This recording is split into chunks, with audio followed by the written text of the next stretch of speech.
Bonjour madame, Piserol, usine de contreplaqué. On se mobilise pour essayer de sauver nos emplois. Manifestation symbolique ce mardi matin, les 120 salariés fontenaisiens de Piserol.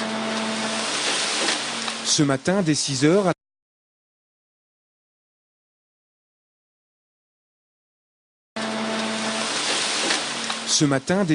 à l'appel de la FDSEA, une cinquantaine d'agriculteurs a méthodiquement bloqué chacune des grilles permettant d'accéder à la préfecture de la Vendée. Également bloqués, 2 autres sites, ceux de la DTM, la Direction des Territoires et de la Mer.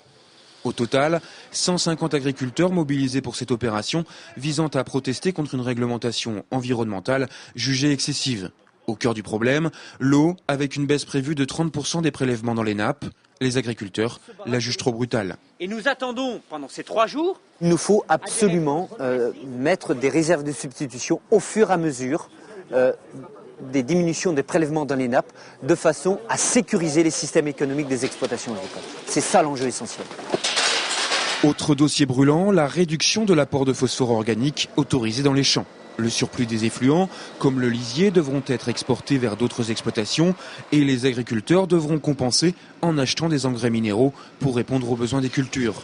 Dans leur ligne de mire, toujours l'administration, mais pour la préfecture, cette décision ne relève pas des services de l'État. La réglementation sur l'équilibre de la fertilisation est une décision européenne qui vient donc de l'Union européenne, donc pas du préfet de la Vendée.